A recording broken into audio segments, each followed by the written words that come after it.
Baru aja kita soroti soal tarif ekspor Indonesia ke Amerika yang turun dari 32% jadi 19%. Tapi ternyata ada mahar yang harus kita bayar dan udah disetujuin sama pemerintah.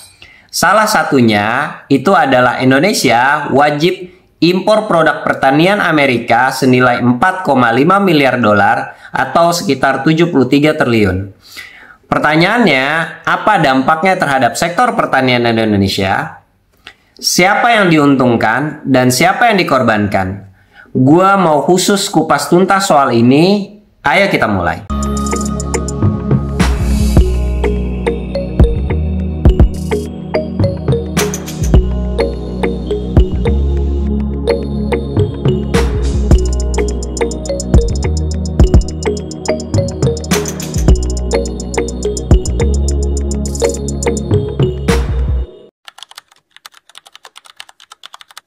So they are giving us access into Indonesia, which we never had. That's probably the biggest part of the deal. And the other part is they are going to pay 19% and we are going to pay nothing. Halo semua, salam kenal, gue Roni. Hari ini gue mau bahas soal syarat agar ekspor kita ke Amerika jadi turun ke 19% dari sebelumnya 32%. Tarif 0% dan Indonesia wajib impor produk pertanian Amerika senilai 4,5 miliar dolar atau sekitar 73 triliun. Ya, 73 triliun. Gua lihat nggak banyak yang bahas soal ini, apa mungkin karena mereka nggak terlalu peduli sama petani kita ya? Padahal petanilah sumber makanan mereka. Karena gua peduli, makanya gua bahas ini. Oke, kita ke materinya. Amerika tuh udah sejak lama merasa Indonesia nggak cukup membuka pasarnya. Sudah lama Amerika mendorong Indonesia agar lebih terbuka, termasuk pada produk pertaniannya. Sebagai syarat agar tarif produk Indonesia terutama sawit turun ke 19%, maka Indonesia harus membuka keran impor produk pertanian Amerika Serikat bebas tarif alias 0%.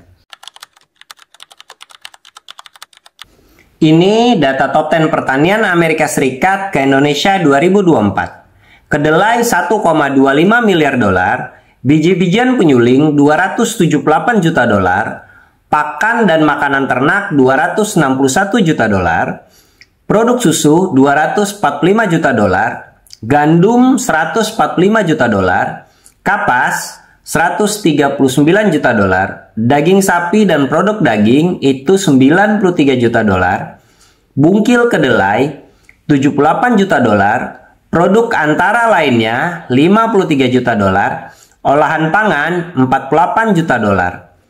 Pertanyaannya sederhana, kalau kita wajib beli dari Amerika, siapa yang bakal kalah bersaing? Petani kita, industri kita, atau konsumen yang harus bayar lebih mahal produk lokal? Kedelai kita impor juga dari Brasil dan Argentina. Pindah ke Amerika Serikat mungkin bisa, tapi harganya? Gandum diimpor dari Kanada, Australia, Ukraina. Pindah ke Amerika Serikat bisa, ada masanya di kualitas versus harga. Kapas banyak dari India dan Uzbekistan. Pindah ke Amerika Serikat, masih harus dicek ketergantungan kontrak industri tekstil. Jagung dan feed grain, kita punya produksi dalam negeri sendiri. Pindah ke Amerika Serikat, tentu aja jadi ancaman buat petani lokal. Susu dan daging sapi, alternatif impor kita dari New Zealand, Australia, tapi Amerika Serikat tekan untuk ambil jatah juga. Kesimpulannya, bisa pindah sebagian, tapi akan memukul posisi tawar pemasok lain. Dan bisa jadi bargaining Indonesia di negara non-Amerika Serikat malah melemah. Sekarang kita masuk ke produksi dalam negeri.